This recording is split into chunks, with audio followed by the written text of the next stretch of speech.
Hey, it's Anthony with Audio, and this is an update in regards to Florida unemployment and the eviction ban. Let's get right into it. So last month, the president did a few executive orders. One of them was for the unemployment. This program is called the Lost Wages Assistance Program. This isn't the same one as the additional $600. This one's a lot less. It was meant to be temporary, and states had to apply and be approved before that state can actually offer this unemployment. So Florida applied and was approved a few weeks ago, and payments started going out last week. So if you were receiving unemployment and that unemployment was at least $100 or more, weeks ending August 1st, August 8th, and August 15th, you should receive payments an additional $300 for those 3 weeks.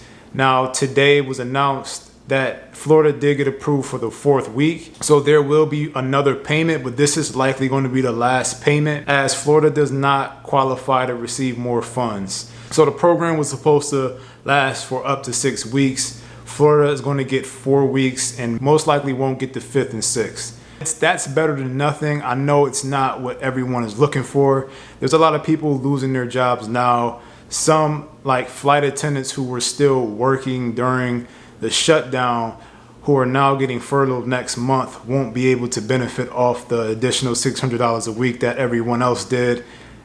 Hopefully the government can come together and pass the second stimulus to extend unemployment. The last I've seen was that they were talking between, or at least the Republicans were offering an additional $300 to $400 up into the rest of the year.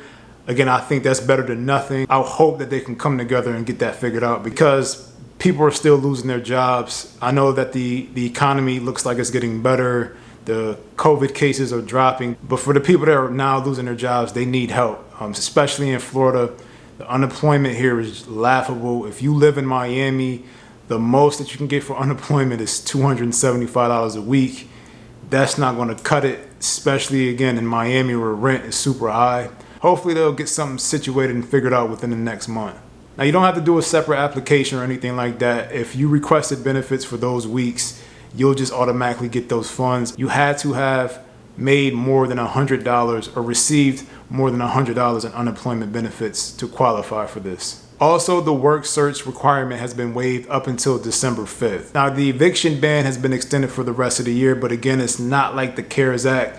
This one, you have to be eligible and you have to submit a form. So I'm going to read off the requirements. You have to make less than $99,000. You have to be unable to pay for rent due to a significant loss of income. You have to be making an effort to try to pay rent, even if it's only partial rent. You have to use your best efforts to seek out and apply for all available rental assistance programs. I believe the one that was for Miami, that one got exhausted a long time ago. There may be another one coming up or one available. If there is one, I will let you guys know. And then you have to be at risk of homelessness or having to double up with others in cramped, closed quarters if you were evicted. So pretty much, if you lost your job, you're eligible.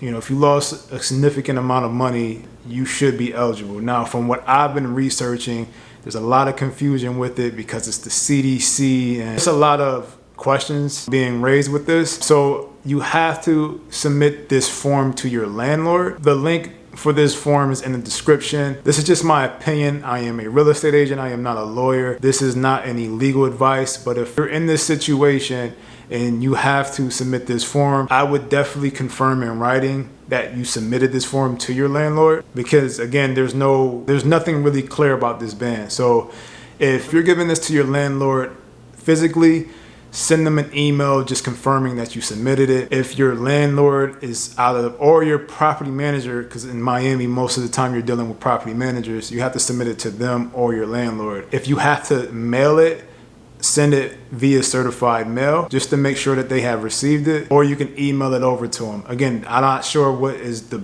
best. I would just make sure that it's in writing. Now, be careful with these evictions. Landlords can't evict you if you're unable to pay, but they can find different ways to evict you. So I definitely recommend you look over your lease, make sure you're following your lease, you're not breaking any rules, because your landlord, if you're not able to pay, they can look at that lease and see if you're breaking any of those terms in that lease. Whether it's you got a dog and there's no pets allowed, if you have any noise complaints, any of those types of things, make sure you're doing everything right. Landlords are taking hits because of this, and they may try to evict you for other reasons. So make sure you're not doing anything that you shouldn't be per your lease. Just as an example, this isn't tied completely into what I was talking about with the evictions, but I know that there's buildings, rental buildings, condo buildings that are giving out big fines for people that aren't wearing their masks, and a real estate agent who should know better is in the middle of a whole big mess where the building is trying to evict them because they weren't wearing their masks. I don't believe they can do that, but